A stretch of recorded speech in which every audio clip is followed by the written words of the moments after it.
5. Periodic classification of elements. In class 9, we learned that matter around us is present in the form of elements, compounds and mixtures. Class 9 में हमने पढ़ा है कि हमारे आसपास जितने भी मैटर हैं, मैटर क्या होता है? Anything that has mass and occupy space is called matter. तो हमारे आसपास जितने भी मैटर हैं वो या तो एलिमेंट के फॉर्म में है, या कंपाउंड के फॉर्म में है, या मिक्सचर के फॉर्म में है। And the elements contain atoms of only one type. और ये जो एलिमेंट हैं वो एक ही तरह के एटम से बने होते हैं। जैसे कि इसमें ये जो छोटे छोटे गोले आपको दिख रहे हैं ये एटम्स हैं, और ये जो बड़ा गोला है जो इन एटम्स को मिलाकर बना है वो एक एलिमेंट है। गौर करने वाली बात यह है कि सारे एटम्स एक जैसे हैं। Do you know how many elements are known till date? क्या आपको पता है कि आज तक हमें कितने एलिमेंट्स के बारे में पता चल चुका है? At present 114 elements are known to us, but मैं आपको रिसेंट डेटा बताता हूँ। According to Wikipedia 118 elements discover हो चुके हैं। Around the year 1800 only 30 elements were known. अगर 1800 ईस्वी की बात करें तो लोगों को केवल 30 एलिमेंट्स के बारे में ही पता था। All these had seemingly different properties, और इन 30 एलिमेंट्स की प्रॉपर्टीज अलग अलग थी। As different elements were being discovered, scientists gathered more and more information about the properties of these elements। अब जैसे जैसे एलिमेंट्स डिस्कवर होते गए, साइंटिस्ट्स ने उनके बारे में जानकारी इकट्ठा करना शुरू किया। They found it difficult to organize all that was known about the elements। जितनी बातें एलिमेंट के बारे में पता थी या फिर जितनी प्रॉपर्टीज एलिमेंट के बारे में पता थी, उनको ऑर्गेनाइज करने में, उनको अच्छे से लिंक करने में दिक्कत आ रही थी। They started looking for some pattern in their properties on the basis of which they could study such a large number of elements with each। इस डिफिकल्टी के बाद साइंटिस्ट लोगों ने जितने एलिमेंट पता थे उनकी प्रॉपर्टी के बीच में रिलेशन ढूंढना, लिंक ढूंढना शुरू किया कि ये एलिमेंट्स एक दूसरे से किस तरह रिलेटेड हैं, ताकि ये जो लार्ज नंबर ऑफ एलिमेंट हैं इनको अच्छे से स्टडी किया जा सके। 5.1 making order out of chaos, early attempts at the classification of elements. सबसे पहले जो अटेम्प्ट किया गया एलिमेंट को क्लासिफाई करने के लिए, हम अभी उसके बारे में पढ़ेंगे। We have been learning how various things or living beings can be classified on the basis of their properties। हम पढ़ते आए हैं कि किस तरह अलग अलग चीज़ों को या फिर लिविंग बींग्स को किस तरह उनकी प्रॉपर्टी के हिसाब से उन्हें अरेंज किया जाता है। Even in the other situations, we came across instances of organization based on some properties। और हमें ऐसे एग्जाम्पल भी देखने को मिलते हैं कि चीज़ों को उनकी प्रॉपर्टी के हिसाब से क्लासिफाई कर दिया जाता है। For example, in a shop soaps are kept together at one place while biscuits are kept together elsewhere. Example के लिए अगर एक दुकान की बात करें तो वहाँ साबुन एक जगह रखा होता है, बिस्किट कहीं अलग रखा होता है, और भी जो एक कैटेगरी की चीज़ें हैं वो एक जगह रखी हुई होती हैं, और जो अलग कैटेगरी की चीज़ें हैं वो अलग रखी गई होती हैं, जिससे दुकानदार को कस्टमर तक चीज़ें डिलीवर करने में आसानी होती है। Even among soaps, bathing soaps are stacked separately from washing soaps। अगर हम सोप्स में ही देखें तो जो बाथिंग सोप होते हैं, जो नहाने वाले साबुन हैं, उन्हें एक तरफ रखा जाता है, और जो कपड़े धोने के साबुन हैं उन्हें एक तरफ रखा जाता है। Similarly scientists have made several attempts to classify elements according to their properties and obtain an orderly arrangement out of chaos. उसी तरह साइंटिस्ट्स ने भी कुछ ऐसी कोशिशें की कि जितने एलिमेंट्स हैं उन्हें उनकी प्रॉपर्टी के हिसाब से अरेंज कर दिया जाए, ताकि इस कियोस एंड कंफ्यूजन से बचा जा सके। The earliest attempt to classify element resulted in grouping the then known elements as metals and non-metal। सबसे पहला जो अटेम्प्ट हुआ क्लासिफाई करने का एलिमेंट्स को, उससे दो ग्रुप बने। पहले ग्रुप में उन्होंने मेटल को रखा, दूसरे ग्रुप में उन्होंने नॉन मेटल को रखा। Later further classification were tried out as our knowledge of elements and their properties increased। अब जैसे जैसे एलिमेंट्स डिस्कवर होने लगे, उनकी प्रॉपर्टी के बारे में और ज़्यादा पता चलने लगा, तो क्लासिफिकेशन के लिए अलग अलग टेक्निक्स लगाई गई, और अलग अलग साइंटिस्ट्स ने इसमें अपना योगदान दिया है। 5.1.1 Dobereiner's triad. In the year 1817 John Wolfgang Dobereiner, a German chemist, tried to arrange the elements with similar properties into groups। एक जर्मन केमिस्ट थे जॉन वुल्फगैंग डोबरेइनर। 1817 में जितने एलिमेंट्स पता थे उन्होंने उन एलिमेंट्स को उनकी प्रॉपर्टी के हिसाब से अरेंज करने की कोशिश की। He identified some groups having 3 elements each, so he called these groups triads। उन्होंने एलिमेंट की प्रॉपर्टीज के हिसाब से कुछ ग्रुप्स बनाए, उनके हर ग्रुप में केवल 3 ही एलिमेंट्स थे, और हम जानते हैं कि ट्राई जो प्रीफिक्स है वो 3 के लिए यूज होता है, इसीलिए उन्होंने अपने 3 एलिमेंट वाले ग्रुप का नाम ट्रायड्स दिया। डोबरेइनर showed that when the 3 elements in a triad were written in the order of increasing atomic masses, the atomic mass of the middle element was roughly the average of the atomic masses of the other two elements. तो डुबरेनर साहब ने अपना classification किया, तीन तीन elements के group बनाए और उन्होंने कहा कि अगर इन तीन एलिमेंट्स को हम इंक्रीजिंग एटॉमिक मास के ऑर्डर में लिख दें तो पहले और आखिरी एलिमेंट के एटॉमिक मास का जो एवरेज होगा वो मिडिल वाले एलिमेंट के एटॉमिक मास के बराबर होगा। For example, take the triad consisting of lithium, sodium and potassium with the respective atomic masses 6.9, 23.0 and 39.0। तो ये एक ट्रायड है जिसमें उन्होंने तीन एलिमेंट्स को रखा है, लिथियम को, सोडियम को और पोटेशियम को।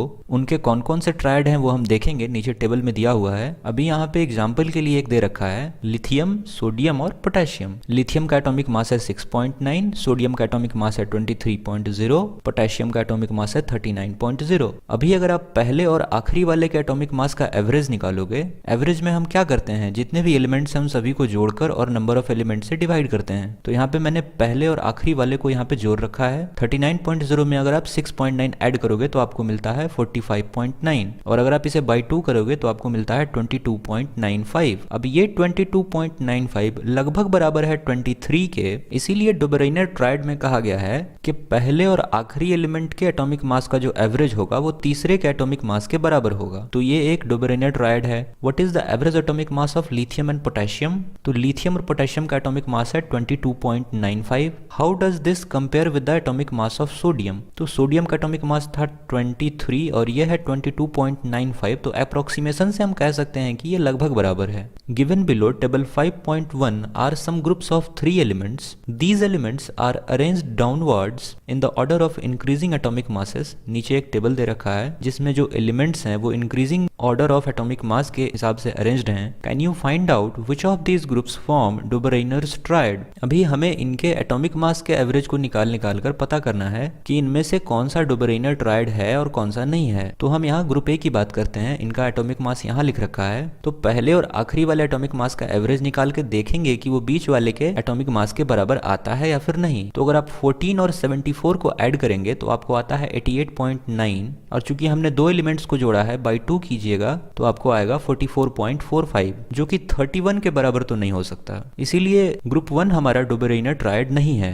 अब दूसरे वाले ग्रुप की बात करते हैं। यहाँ पे पहला है कैल्शियम और आखिरी है बेरियम। कैल्शियम और बेरियम के मास को अगर आप ऐड कीजिएगा 40.1 प्लस 137.3 तो आता है 177.4 और बाई 2 करेंगे तो हमें मिलेगा 88.7, जो कि लगभग बराबर दिखता है 87.6 के आसपास ही है। तो फिर भी मान सकते हैं कि ग्रुप बी जो है हमारा वो डुबरेनर ट्रायड में है। अभी ग्रुप सी की बात करते हैं। इसमें है हमारा क्लोरीन, ब्रोमीन और आयोडीन। अगर क्लोरीन और आयोडीन के मास को जोड़ें 35.5 प्लस 126.9 तो आता है 162.4 और बाई 2 करेंगे तो हमें मिलेगा 81.2। ये 81.2 भी 79.9 के अप्रॉक्स है। 79.9 को आप 80 कह सकते हो। तो ये 80 और 81.2 लगभग बराबर है, तो कह सकते हैं कि ये भी डुबरेनर ट्रायड में है। You will find that group B and group C form Dobereiner triad. तो हमने यहाँ देखा कि ग्रुप बी और ग्रुप सी ये दोनों डुबरेनर ट्रायड की तरह हैं, लेकिन ग्रुप ए हमारा डुबरेनर ट्रायड नहीं है। Dobereiner could identify only 3 triads from the element known at that time. Dobereiner साहब ने केवल 3 ही ऐसे ट्रायड बताए उन सभी एलिमेंट्स में से जो उस समय पता थे।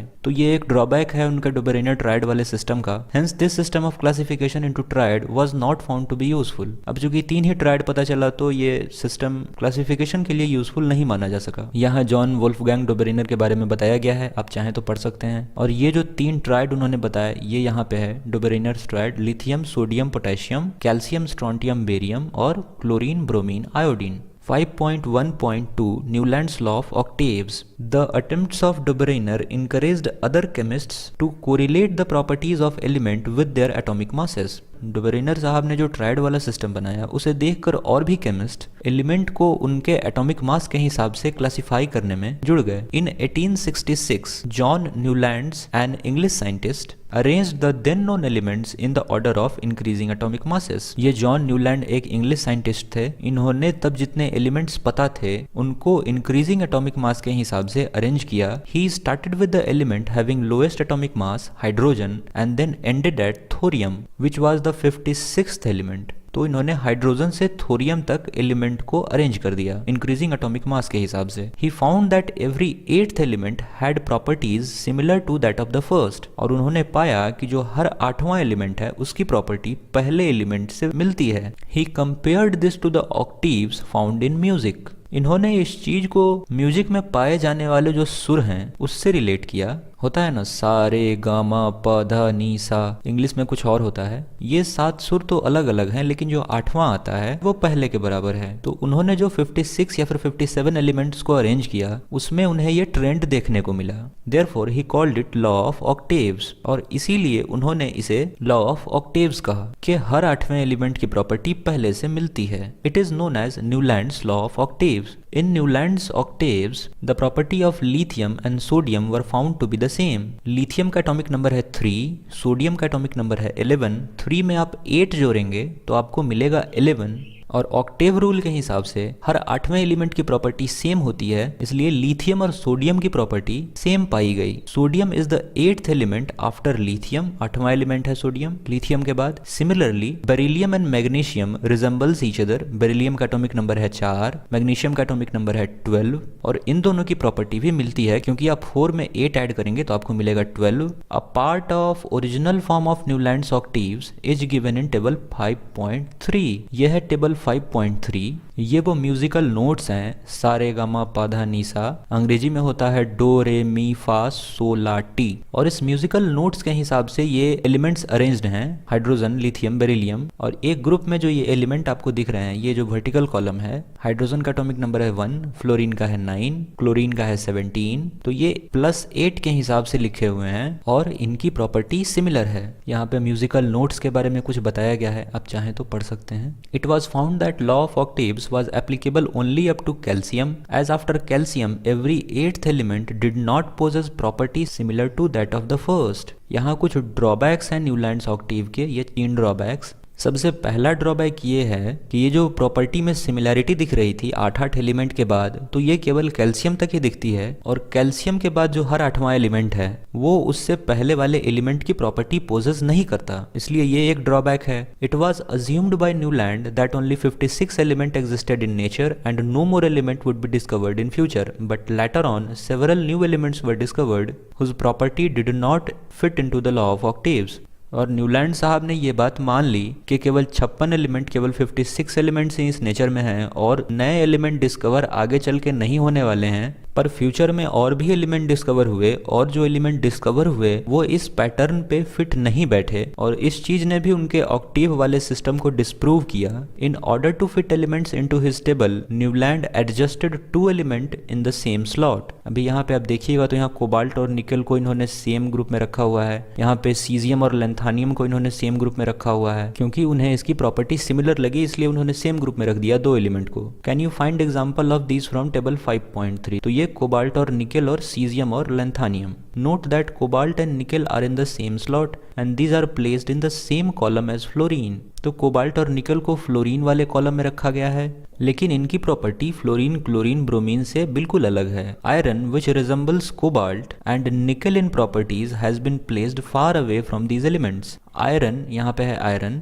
जिसकी प्रॉपर्टी कोबाल्ट और निकेल से बहुत ही ज्यादा मिलती है, लेकिन इसे कोबाल्ट और निकेल से बिल्कुल दूर रखा गया है, ये भी इसका एक ड्रॉबैक है। दस Newlands octaves worked well with lighter elements only. तो जो कैल्शियम के पहले वाले एलिमेंट्स थे उनके साथ ही न्यूलैंड ऑक्टेव अच्छे से काम कर सकता था, इसलिए ये अरेंजमेंट भी एक्सेप्टेबल नहीं था। इसमें हम पढ़ेंगे मेंडलीव्स पीरियोडिक टेबल के बारे में। Even after rejection of Newland's law of octaves, many scientists continued to search for a pattern that correlated the properties of element with their atomic masses.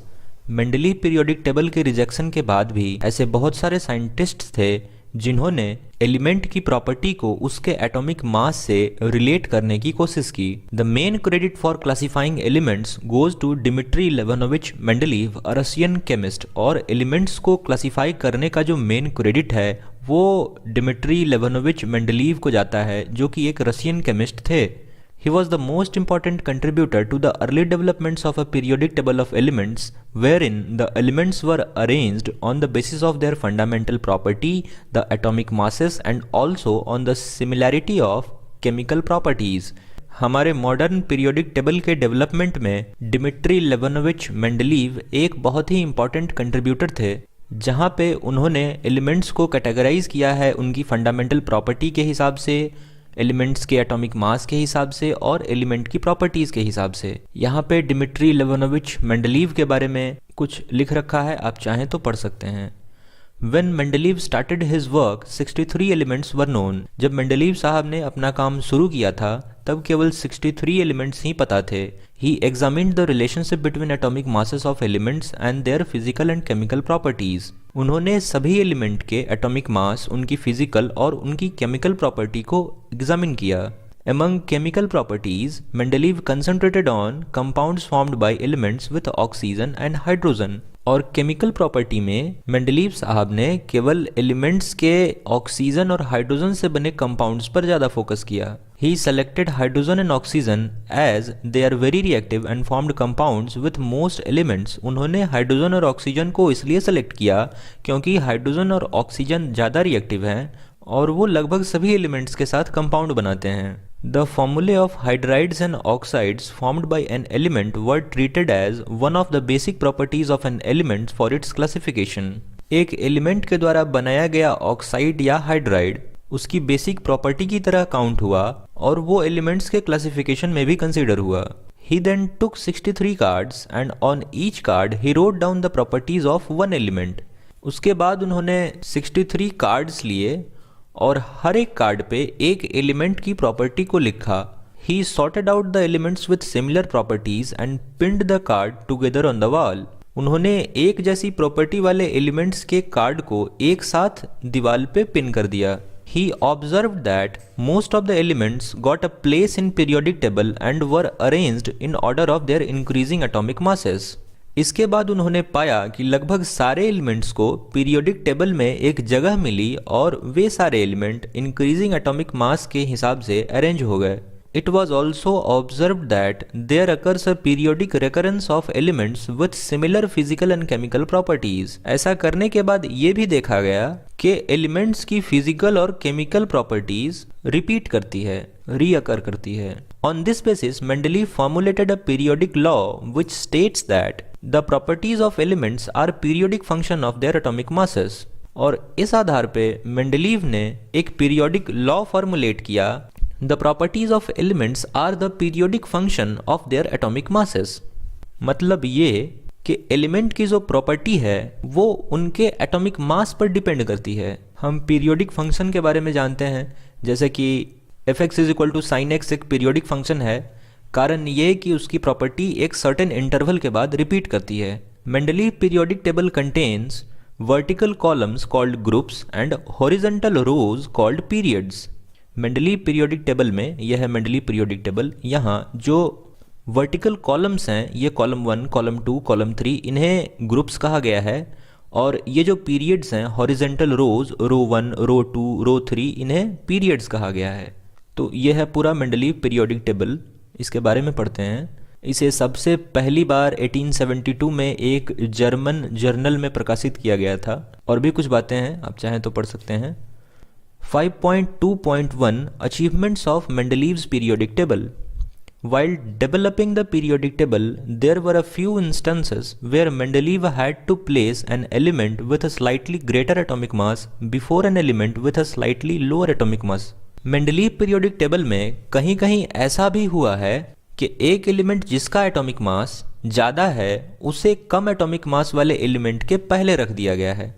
कायदे से हम एलिमेंट्स को उनके इंक्रीजिंग एटॉमिक मास में arrange कर रहे हैं, तो चाहिए था कि कम एटॉमिक मास वाला एलिमेंट पहले रहे और ज़्यादा एटॉमिक मास वाला एलिमेंट उसके बाद रहे। The sequence was inverted so that the elements with similar properties could be grouped together. और ऐसा इसलिए किया गया है कि एक तरह की प्रॉपर्टी वाले एलिमेंट को एक साथ रखा जा सके। For example, cobalt atomic mass 58.9 appeared before निकल एटॉमिक मास 58.7।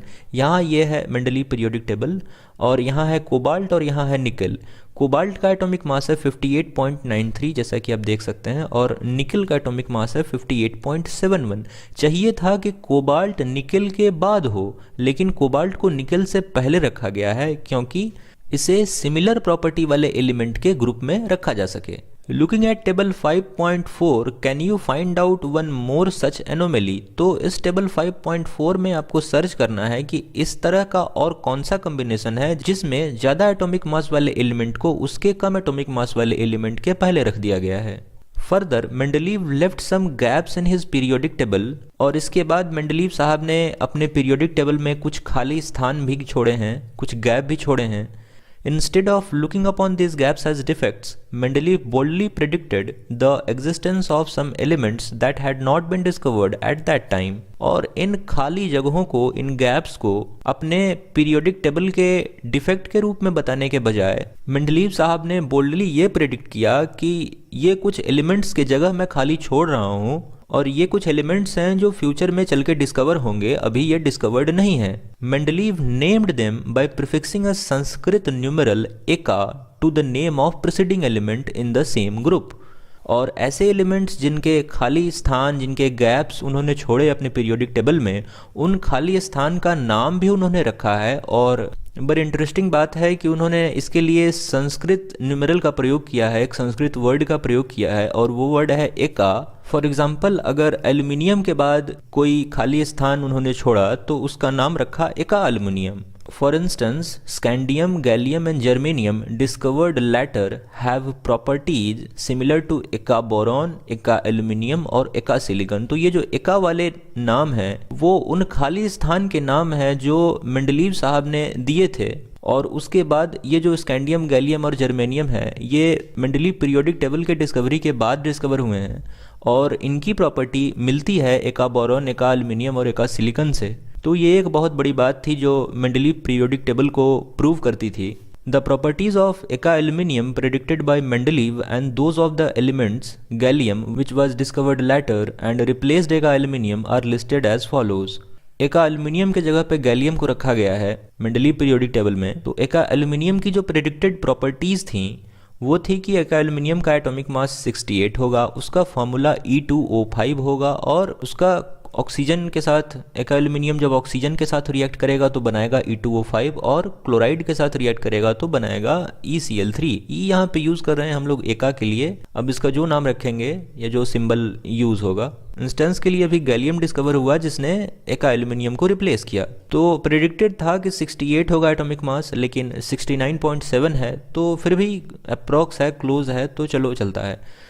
अभी ऑक्साइड के फार्मूला की बात करें तो एका एल्यूमिनियम का फार्मूला था E2O3 और गैलियम का फार्मूला है Ga2O3। तो ये बिल्कुल सिमिलर है, बिल्कुल सेम है। और क्लोराइड के रिएक्शन की बात करें तो ECl3 और गैलियम का होता है GaCl3, तो ये भी सेम है। तो ये एक बड़ी बात थी जो मेंडलीव पीरियोडिक टेबल को प्रूव करती थी। This provided convincing evidence for both the correctness and usefulness of Mendeleev periodic table. और इस चीज़ ने मेंडलीव पीरियोडिक टेबल के करेक्टनेस को भी प्रूव किया और मेंडलीव पीरियोडिक टेबल के यूजफुलनेस को भी, उपयोगिता को भी दर्शाया। Further it was the extraordinary success of Mendeleev prediction that led chemist not only to accept his periodic table but also recognise him as the originator of concept on which it was based. और जो नए element discover हुए वो Mendeleev periodic table में जब fit बैठने लगे उनके प्रेडिक्शन के हिसाब से, तो ये एक ग्रैंड सक्सेस था मेंडलीव के लिए। और उस समय के जो समकालीन केमिस्ट थे उन्होंने भी मेंडलीव साहब को रिकॉग्नाइज किया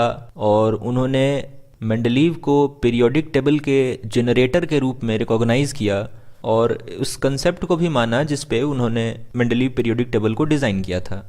Noble gases like helium, neon and argon have been mentioned in many a context before this। हमने हीलियम, नियॉन और आर्गन की चर्चा इससे पहले भी की है। These gases were discovered very late because they were very inert and present in extremely low concentration in our atmosphere। अभी हम जानते हैं कि ये inert gases हैं, ये हमारे एटमॉस्फेयर में बहुत कम पाए जाते हैं और ये रिएक्ट भी बहुत कम चीज़ों से करते हैं। सो इनकी डिस्कवरी बहुत लेट हुई, लेकिन इन एलिमेंट्स को रखने के लिए भी मेंडलीव पीरियोडिक टेबल में एक जगह बन गया। जब इनकी डिस्कवरी हुई एक नया रो बनाकर हमने इन्हें रख दिया। तो ये जो नए डिस्कवर्ड एलिमेंट्स थे इन्होंने मेंडलीव पीरियोडिक टेबल को नहीं छेड़ा या फिर इनकी प्रॉपर्टी कुछ इस तरह से नहीं हुई कि हमें इन्हें जो प्री मेड पीरियोडिक टेबल है उसे डिस्टर्ब करना पड़े। तो ये एक बड़ा अचीवमेंट था, यहाँ पे लिखा भी होगा। One of the strengths of Mendeleev periodic table was that when these gases were discovered they could be placed into new groups without disturbing the existing order। तो जो ऑर्डर पहले से बना हुआ था उसे डिस्टर्ब करने की ज़रूरत नहीं पड़ी नए एलिमेंट जो डिस्कवर हुए उन्हें रखने के लिए। तो ये तो अचीवमेंट्स थे मेंडलीव पीरियोडिक टेबल के। अभी कुछ लिमिटेशंस के बारे में बात करते हैं। Electronic configuration of hydrogen resembles that of alkali metal. Hydrogen का जो इलेक्ट्रॉनिक कन्फिग्रेशन है वो अल्कली मेटल की तरह है। अगर आपको नहीं पता कि अल्कली मेटल क्या होता है तो आप एक बार मॉडर्न पीरियोडिक टेबल देखिए, आपको पता चलेगा। Like alkali metals, hydrogen combine with halogens, oxygen and sulphur to form compounds having similar formulae as shown in example here. और हाइड्रोजन एलिमेंट अल्कली मेटल वाले एलिमेंट्स के तरह ऑक्सीजन से, सल्फर से या फिर हेलोजन से कंबाइन करता है और लगभग उन्हीं की तरह फॉर्मूले देता है। फॉर एग्जांपल यहाँ दे रखा है, हाइड्रोजन जो कंपाउंड बनाता है क्लोरीन, ऑक्सीजन और सल्फर के साथ वो कुछ इस तरह है, HCl, H2O और H2S। और ये जो सोडियम है वो एक अल्कली मेटल है और ये जो कंपाउंड बनाता है क्लोरीन, ऑक्सीजन और सल्फर के साथ वो यहाँ दिया है NaCl, Na2O और Na2S। तो ये सिमिलर है, ये देखिए HCl और NaCl, H2O, Na2O, H2S, Na2S। तो हाइड्रोजन रिजेंबल करता है इस रेस्पेक्ट में अल्कली मेटल्स के साथ।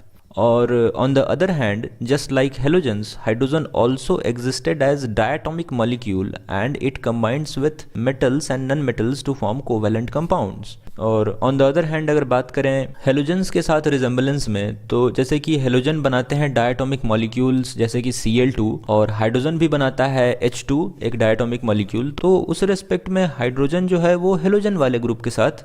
तो ये एक एम्बिग्विटी थी कि अभी हाइड्रोजन अल्कली मेटल से भी रिजेंबल कर रहा है और हेलोजन से भी रिजेंबल कर रहा है, तो इसे कहाँ रखा जाए। और मेंडलीव पीरियोडिक टेबल में इसे रिजॉल्व नहीं किया गया। Certainly no fixed position can be given to hydrogen in the periodic table। और हाइड्रोजन को कोई एक फिक्स पोजीशन नहीं दिया गया है, इसीलिए हम हाइड्रोजन को भेगाबॉन्ड एलिमेंट भी कहते हैं। भेगाबॉन्ड का मतलब होता है आवारा। आवारा इन द सेंस के हाइड्रोजन का कोई एक फिक्स पोजीशन नहीं है, वो आपको अल्कली मेटल वाले ग्रुप के साथ भी आ सकता था और हेलोजन के साथ भी आ सकता था। This was the first limitation of Mendeleev's periodic table. और ये मेंडलीव पीरियोडिक टेबल का सबसे पहला लिमिटेशन था, सबसे पहली खामी थी। He could not assign a correct position to hydrogen in his table, क्योंकि वो हाइड्रोजन को एक करेक्ट पोजिशन असाइन नहीं कर सके थे। Isotopes were discovered long after Mendeleev had proposed his periodic classification of elements. और आइसोटोप्स हम जानते हैं जिनकी केमिकल प्रॉपर्टी सेम हो और एटॉमिक मास डिफरेंट हो तो उन्हें हम आइसोटोप कहते हैं। और आइसोटोप की डिस्कवरी भी मेंडलीव के पीरियोडिक टेबल के क्लासिफिकेशन के बाद हुई। तो चूंकि आइसोटोप्स की प्रॉपर्टी सेम थी, उनका एटॉमिक मास डिफरेंट था और हमने एलिमेंट्स को उनके इंक्रीजिंग एटॉमिक मास के हिसाब से अरेंज किया है पीरियोडिक टेबल में, और केमिकल प्रॉपर्टी का भी ख्याल रखा है हमने। केमिकल प्रॉपर्टी का ख्याल रखने के लिए एलिमेंट के ऑर्डर को भी चेंज किया है। तो चूंकि केमिकल प्रॉपर्टी सेम है, एटॉमिक मास डिफरेंट है, तो वैसे एलिमेंट्स को कहाँ रखा जाए, ये एक चैलेंज था मेंडलीव पीरियोडिक टेबल का। Thus isotopes of all elements posed a challenge to Mendeleev's periodic law। और उस जो पीरियोडिक लॉ जो उन्होंने स्टेट किया था कि जो प्रॉपर्टीज़ है वो पीरियोडिक फंक्शन होता है एटॉमिक मास का, तो ये उसके लिए एक थ्रेट था। Another problem was that the atomic mass do not increase in a regular manner in going from one element to the next। और एक और प्रॉब्लम ये थी कि जो एटॉमिक मास है हर एलिमेंट का जो हमने अरेंज किया है पीरियोडिक टेबल में, वो रेगुलर मैनर में इंक्रीज नहीं करता। और इससे समस्या ये आ रही थी कि हम ये प्रेडिक्ट नहीं कर पा रहे थे कि जो दो गिवन एलिमेंट है उसके बीच में कितने एलिमेंट्स आएंगे। So it was not possible to predict how many elements could be discovered between two elements. किन्हीं दो गिवन एलिमेंट के बीच में और कितने एलिमेंट आ सकते हैं या फिर डिस्कवर हो सकते हैं, ये प्रेडिक्ट कर पाना मुश्किल होता जा रहा था।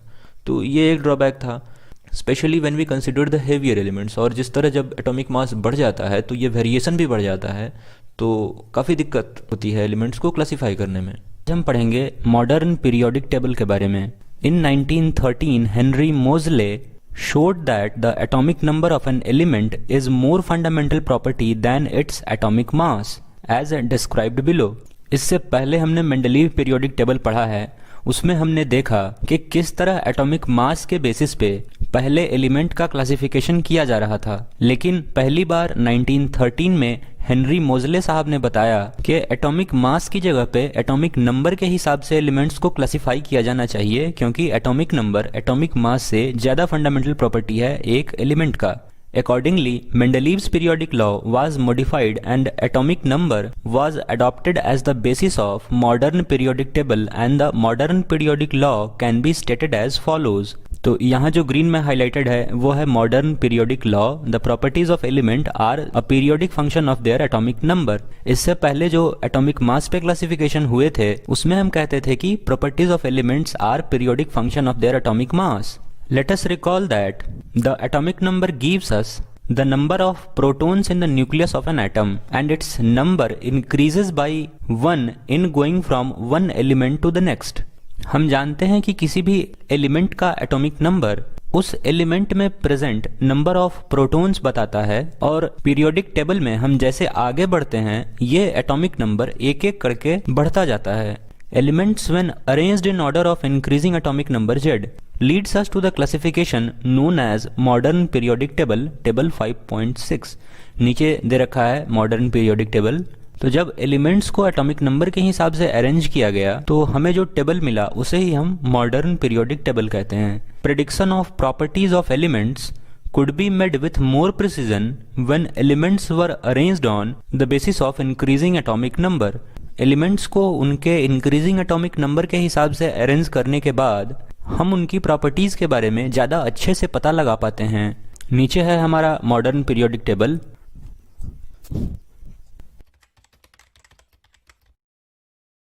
मैं इसे आपको जूम आउट करके दिखाता हूँ. आप चाहें तो इसका स्क्रीनशॉट ले सकते हैं या फिर आपको modern periodic table PDF image जिस फॉर्मेट में भी आप चाहें आपको गूगल पे मिल जाएगा. आगे हमें इसकी ज़रूरत पड़ने वाली है, सो आपके पास ये होना जरूरी है. As we can see, the modern periodic table takes care of the 3 limitations of Mendeleev's periodic table. हमने ऊपर मॉडर्न पीरियोडिक टेबल को देखा और इसने मेंडलीव पीरियोडिक टेबल के जो 3 लिमिटेशंस थे, जो 3 कमियां थी, उसे इस मॉडर्न पीरियोडिक टेबल ने दूर किया. The anomalous position of hydrogen can be discussed after we see what are the bases on which the position of element in the modern periodic table depends. Modern periodic table में elements को arrange करने का जो पैमाना है उस हिसाब से जो एनोमलस पोजीशन ऑफ हाइड्रोजन था कि उसे जगह नहीं मिल रही थी कि उसे अल्कली मेटल के साथ रखा जाए कि हेलोजन के साथ रखा जाए, तो मॉडर्न पीरियोडिक टेबल में इसे रिजॉल्व किया गया.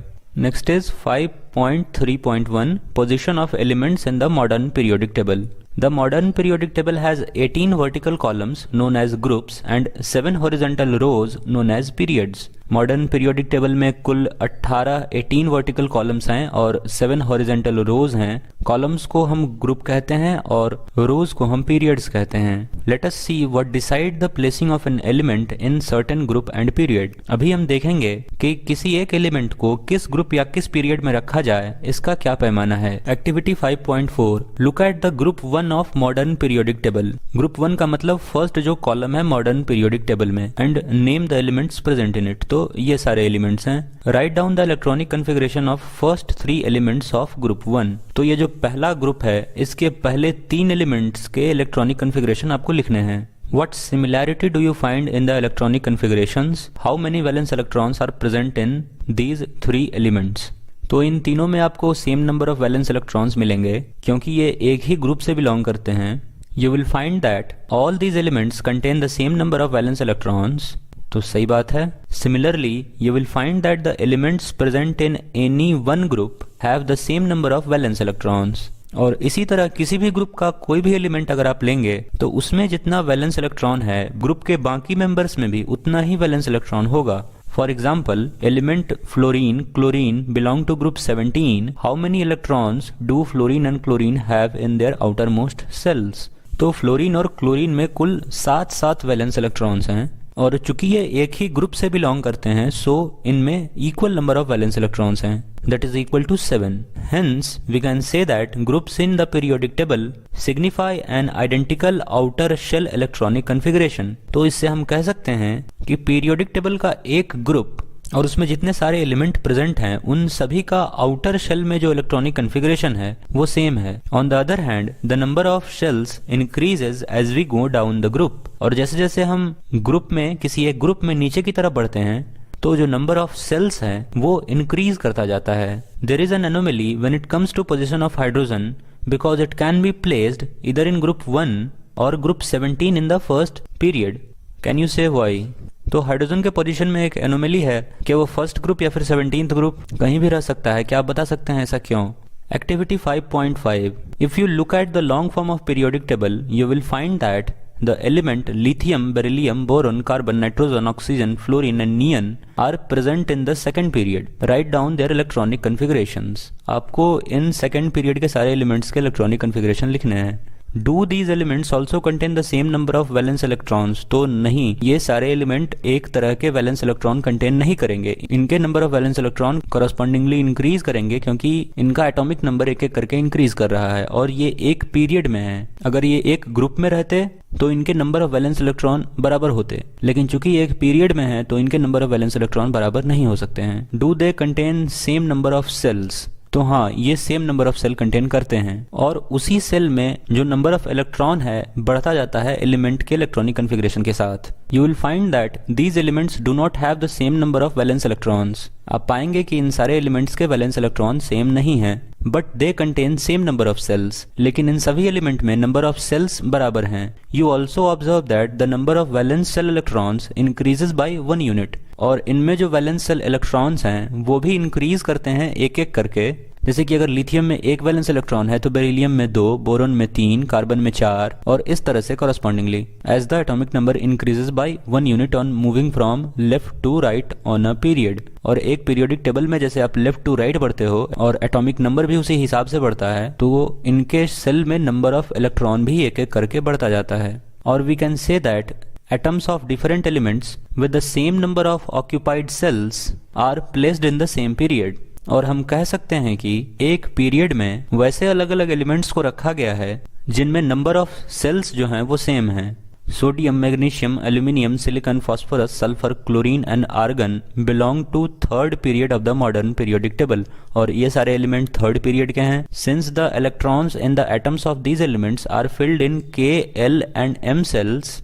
और इन एटम्स के जो इलेक्ट्रॉन्स हैं वो K, L और M सेल्स में भरे गए हैं। Right the electronic configuration of these elements and confirm the above statement. आपको इन सारे एलिमेंट्स के इलेक्ट्रॉनिक कॉन्फ़िगरेशन लिखने हैं और ऊपर जो ये स्टेटमेंट है कि K, L और M सेल में इनके इलेक्ट्रॉन सही से वेरीफाई करना है। Each period marks a new electronic shell getting filled. हर पीरियड में एक नया इलेक्ट्रॉनिक सेल भरता है। How many elements are there in the first, second, third and fourth period. अभी हम पता करेंगे कि फर्स्ट, सेकेंड, थर्ड और फोर्थ पीरियड में कितने कितने एलिमेंट्स हैं और क्या रूल है इसे डिटरमाइन करने का। We can explain the number of elements in these periods based on how electrons are filled into various shells. एक पीरियड में कितना एलिमेंट होगा इस बात को हम डिटरमाइन कर सकते हैं कि किस तरह इलेक्ट्रॉन्स भरे जाते हैं सेल्स में, क्योंकि हमने देखा कि हर एक पीरियड में एक नया सेल भरा जाता है। You'll study the details of this in higher classes। आप इसके बारे में और ज़्यादा डिटेल में आगे की क्लास में पढ़ेंगे। Recall that the maximum number of electrons that can be accommodated in a cell depends on the formula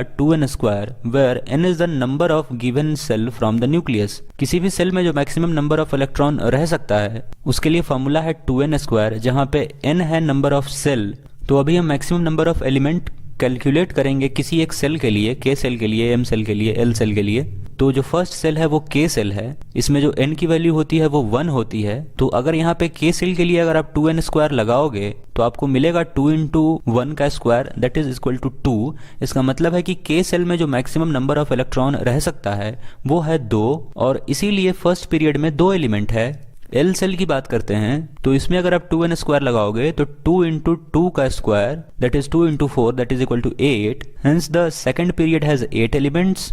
और M सेल की बात करते हैं तो यहाँ पे अगर आप 2n स्क्वायर लगाओगे तो 2 इंटू 3 का square that is 2 into 9 that is equal to 18। कायदे से अब थर्ड पीरियड में 18 एलिमेंट होने चाहिए थे, लेकिन जो आउटर मोस्ट सेल है उसमें केवल 8 इलेक्ट्रॉन ही रह सकता है। सो इसीलिए थर्ड पीरियड में भी 8 एलिमेंट्स ही हैं। The position of an element in periodic table tells us about its chemical reactivity। किसी एलिमेंट का क्या पोजीशन है पीरियोडिक टेबल में, उससे हम उसकी केमिकल रिएक्टिविटी के बारे में पता लगा सकते हैं। As you have learned, the valence electrons determine the kind and the number of bonds formed by an element। किसी एलिमेंट की वैलेंसी ये बात बताती है कि वो किस तरह का बॉन्ड बनाएगा और उसके द्वारा बनाए गए बॉन्ड का क्या नेचर होगा। Can you now say why Mendeleev's choice of formulae of compounds as the basis for deciding the position of an element in his table was good one. इससे आप समझ सकते हैं कि मेंडलीव ने कंपाउंड के फॉर्मूले को देखकर उनके पोजीशंस को फिक्स करा था, तो इसका कारण भी आप यहाँ से समझ सकते हो। How would this lead two elements with similar chemical properties being placed in the same group? और इस चीज से एक ग्रुप में सिमिलर प्रॉपर्टी वाले एलिमेंट कैसे आते हैं?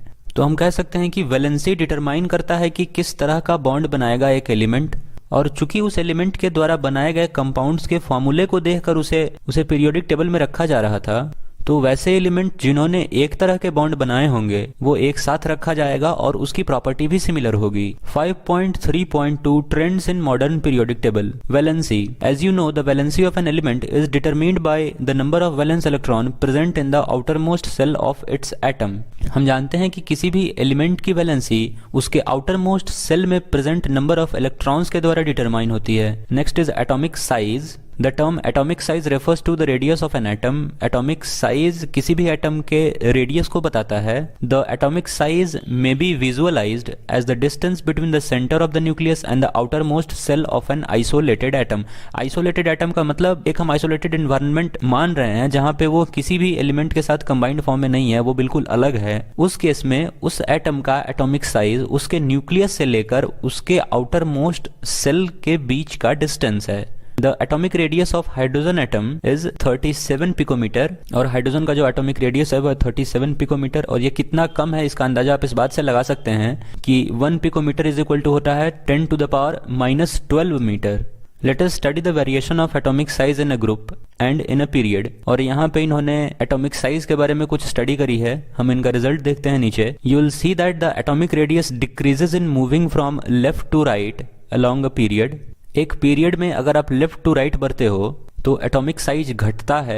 This is due to increase in the nuclear charge which tends to pull the electrons closer to the nucleus and reduces the size of the atom. जैसे जैसे हम लेफ्ट टू राइट बढ़ेंगे periodic table में एक period में, तो जो atomic number होगा वो बढ़ता जाएगा, और जब एटॉमिक नंबर बढ़ेगा तो नंबर ऑफ प्रोटॉन्स और नंबर ऑफ इलेक्ट्रॉन्स भी बढ़ेंगे अगर न्यूट्रल एटम है तो।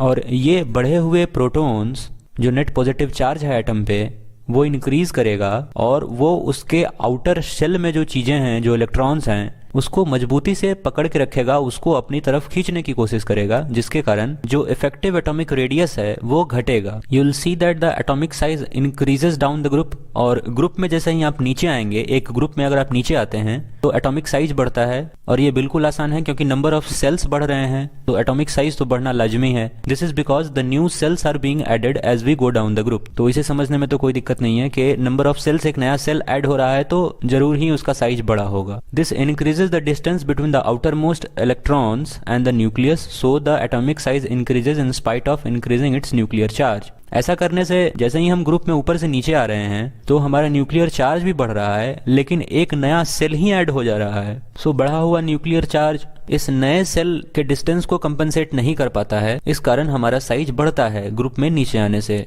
Metallic and non metallic properties. As we can see, metals like sodium, magnesium are towards the left hand side of periodic table, while the non-metals like sulfur and chlorine are found on the right hand side। हम देखते हैं कि metals जैसे कि sodium और magnesium ये left hand side में पाए जाते हैं पीरियोडिक टेबल में, और नॉन मेटल जैसे कि सल्फर और क्लोरीन ये राइट हैंड साइड में पाए जाते हैं पीरियोडिक टेबल में। In the middle we have silicon which is classified as semi metal और metalloid because it exhibits some properties of both metals and non metals. और बीच में हमें सिलिकॉन देखने को मिलता है जो कि एक मेटलॉइड है जिसकी प्रॉपर्टी मेटल और नॉन मेटल के बीच में है। In the modern periodic table a zigzag line separate metals from non metal. Modern periodic table में एक जिगजैग लाइन मेटल्स और नॉन मेटल्स को सेपरेट करती है।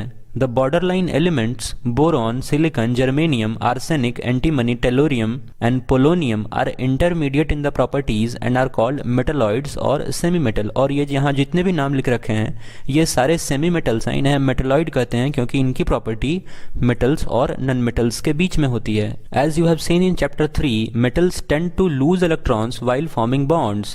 That is, they are electropositive in nature। हमने चैप्टर 3 में देखा है कि मेटल्स इलेक्ट्रोपॉजिटिव होते हैं, वो बॉन्ड बनाते वक्त इलेक्ट्रॉन लूज करने की टेंडेंसी रखते हैं। As the effective nuclear charge acting on the valence cell electrons increases across a period, the tendency to lose electrons will decrease। एक पीरियड में नंबर ऑफ सेल्स उतने ही हैं, लेकिन जो इफेक्टिव न्यूक्लियर चार्ज है वो बढ़ता जा रहा है, जो ओवरऑल पॉजिटिव चार्ज था वो बढ़ता जा रहा है, तो इलेक्ट्रॉन्स के लूज करने की टेंडेंसी जो है वो घटती जाएगी। यही कारण है कि लेफ्ट हैंड साइड में आपको मेटल देखने को मिलता है जिसमें इफेक्टिव न्यूक्लियर चार्ज कम है और आसानी से वो इलेक्ट्रॉन लूज कर सकता है, लेकिन राइट हैंड साइड में आपको नन मेटल देखने को मिलता है क्योंकि वहां पे इफेक्टिव न्यूक्लियर चार्ज ज्यादा है और इलेक्ट्रॉन लूज मुश्किल से होगा। Down the group, the effective nuclear charge experienced by valence electron is decreasing because the outermost electrons are farthest away from the nucleus। और ग्रुप में जब हम ऊपर से नीचे आएंगे तो जो इफेक्टिव न्यूक्लियर चार्ज होगा वो डिक्रीज करेगा क्योंकि एटॉमिक रेडियस बढ़ गया है। Therefore, these can be lost easily। और ग्रुप में ऊपर से नीचे आने पर इलेक्ट्रॉन आसानी से लूज किए जा सकते हैं क्योंकि साइज बड़ा हो गया है। Hence, metallic character decreases across a period and increases down the group। ये लाइन बड़े काम की है। ये लाइन मेटेलिक कैरेक्टर के बारे में हमने क्या सीखा कि मेटेलिक कैरेक्टर वो चीज है। मेटेलिक कैरेक्टर के बारे में हमने क्या सीखा, किसी भी एलिमेंट के इलेक्ट्रॉन लूज करने की कैपेसिटी मेटेलिक कैरेक्टर है। तो इफेक्टिव न्यूक्लियर चार्ज बढ़ रहा है एक पीरियड के अलोंग और जो एलिमेंट्स हैं वो इलेक्ट्रॉन लूज नहीं कर पा रहे हैं आउटर मोस्ट सेल से क्योंकि इफेक्टिव न्यूक्लियर चार्ज जो न्यूक्लियस पे था वो बढ़ गया। इसलिए मेटेलिक कैरेक्टर हमारा घट रहा है क्योंकि अगर वो इलेक्ट्रॉन लूज कर देते तो मेटेलिक कैरेक्टर बढ़ता। चूंकि वो लूज नहीं कर पा रहे हैं इसलिए मेटेलिक कैरेक्टर घट रहा है। और डाउन द ग्रुप बात करें तो चूंकि इलेक्ट्रॉन्स का साइज बड़ा होता जा रहा है, एक नया शेल ऐड हो रहा है और जो एलिमेंट्स हैं वो आसानी से इलेक्ट्रॉन लूज कर पाएंगे। जैसे जैसे अगर उनका साइज बड़ा होगा वो आसानी से इलेक्ट्रॉन लूज कर पाएंगे। तो इस कारण down the group metallic property बढ़ती है क्योंकि वो इलेक्ट्रॉन लूज कर पा रहे हैं और यही मेटेलिक प्रॉपर्टी है। Non metals on the other hand are electronegative. और अगर नन मेटल्स की बात करें तो वो इलेक्ट्रॉन नेगेटिव होते हैं। They tend to form bonds by gaining electrons. Let us learn about the variation of this property. अभी हम इस प्रॉपर्टी के वेरिएशन के बारे में पढ़ेंगे। As the trends in the electronegativity show, nonmetals are found on the right hand side of the periodic table towards the top। nonmetal periodic table में right hand side में ऊपर की तरफ पाए जाते हैं। These trends also help us to predict the nature of oxides formed by the elements because it is known to you that the oxides of metals are basic and that of nonmetals are acidic in general। और ये electronegativity के trend के कारण है कि none metals ऊपर की तरफ पाए जाते हैं और इस चीज़ से हम ये भी पता लगा सकते हैं कि वो नन मेटल्स किस तरह के ऑक्साइड बनाएंगे। और हम जानते हैं कि जो मेटल के ऑक्साइड्स होते हैं वो बेसिक होते हैं और नन मेटल के जो ऑक्साइड होते हैं वो एसिडिक होते हैं। तो ये जानकारी भी हमें यहाँ से मिलती है। आगे है कुछ क्वेश्चंस और यहाँ से है एक्सरसाइज क्वेश्चंस। तो ये ख़त्म होता है हमारा चैप्टर 5। उम्मीद है आपको समझ आया होगा। अगर आपको कोई भी डाउट हो तो आप मुझे कमेंट सेक्शन में पूछ सकते हैं। मैं पूरी कोशिश करूंगा आपके सवालों के जवाब देने के। अगर आपको ये वीडियो अच्छी लगी तो इसे लाइक कीजिए, चैनल को सब्सक्राइब कीजिए। मिलता हूँ आपसे अगली वीडियो में, तब तक के लिए बाय।